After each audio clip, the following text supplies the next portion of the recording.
Pascal Debeau, notre pâtissier, boulanger à Cormery, qui est venu avec le véritable macaron de Cormery. On va en déguster, on va tout vous expliquer sur cette spécialité locale. Juste après, dernier invité de la soirée avant de retrouver nos chroniqueurs, c'est Pascal Debeau, notre boulanger, pâtissier de Cormery. Alors attention, regardez, voici le macaron de Cormery. Mais c'est pas du tout un macaron comme on imagine. C'est-à-dire qu'on en voit beaucoup des macarons dans les émissions de télé culinaires notamment. Il ressemble pas du tout à ça. Non, non, les macarons, c'est les macarons soufflés, les autres, en fin de compte. Hein. Oui, c'est un peu meringue. Oui, c'est meringué, c'est meringué. Bon, Ça, attendez, ça n'a absolument rien à voir. Hervé a commencé à manger, mais moi aussi, je vais manger. Non, bah, c'est bon. C'est super bon. Oui, c'est très bon. Ouais. Non, alors, on en était à meringuer. Donc, ça n'est pas meringué, c'est à base de quoi? Non, alors ça, c'est à base d'amandes. Il y a des blancs d'œufs quand même, mais c'est des blancs d'œufs qui ne sont pas montés. C'est donc du sucre, des blancs d'œufs et de la poudre d'amande. Et de la poudre d'amande. C'est bien parce que c'est pas comme la recette du coca, c'est pas secret. Il n'y a pas d'ingrédients secrets, vous nous donnez la recette. Il y a juste la quantité que je vous dirai pas. Ah, malin, bien sûr, notre Pascal. Alors, j'ai dit tout à l'heure, il est rond comme ça. Il paraît qu'il y a une histoire autour de cette forme. Il y a deux ou trois légendes. Ah, c'est ça, des légendes carrément. Expliquez-nous. Ah, oui. Nous, la légende, c'est donc c'est de l'époque de Saint-Martin d'ailleurs. Hein. Ah.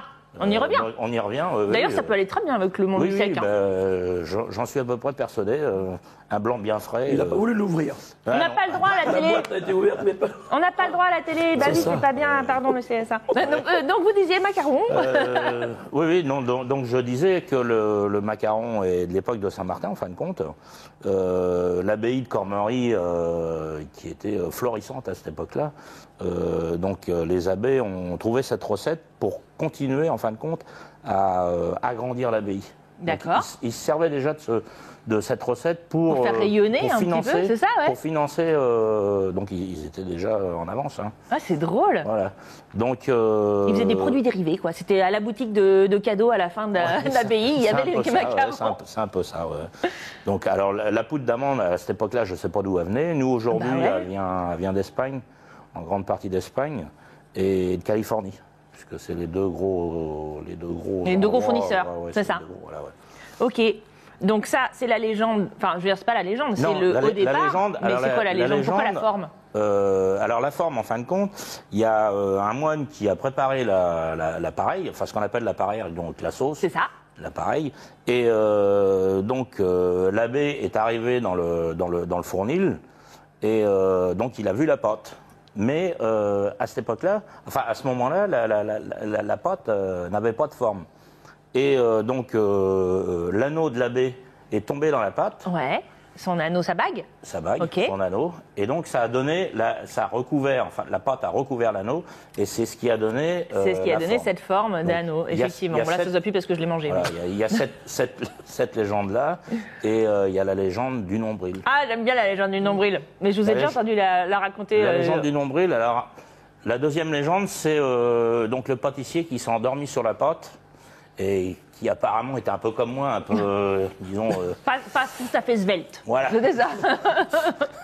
qui avait un peu de ventre, et donc quand il s'est endormi sur la pâte, il s'est endormi et ça a donné la trace du nombril sur la pâte. Voilà. Je crois que je préfère l'anneau, je sais pas. Après, voilà. Bon, on les aime bien. Comment ça se mange? Ça se mange sur le pouce, comme on vient de faire? Ça se mange en dessert? Ça se mange au dessert. Ça se mange avec un pétillant. Hein. Ouais. On est parlé de Vouvray, on parlait de... Voilà. Ça peut se manger à 4 heures avec le café. Enfin, ça se mange un peu partout. J'ai des restaurateurs qui me le prennent pour accompagner les glaces. Oui, ou les cafés gourmands et tout, impeccable. Gourmands, voilà, oui. Et puis bah, ça se mange tout le temps. Hein. Ça se mange tout le temps. Et puis ça se mange bien. Et ça se mange partout, surtout, puisqu'il y a des gens qui viennent de loin pour le manger, de très loin. Regardez. 修道院で作られたマカロンはもともとこの地に食材を運ぶ水兵さんたちに代金の代わりとして贈られたもの。 C'est ça la forme du nombril. C'est parce qu'il s'est endormi sur la pâte comme ça et puis ça donnait la forme du nombril. Voilà, ça c'est les moines, parce que les moines étaient bien gonflés, comme le boulanger de Cormery.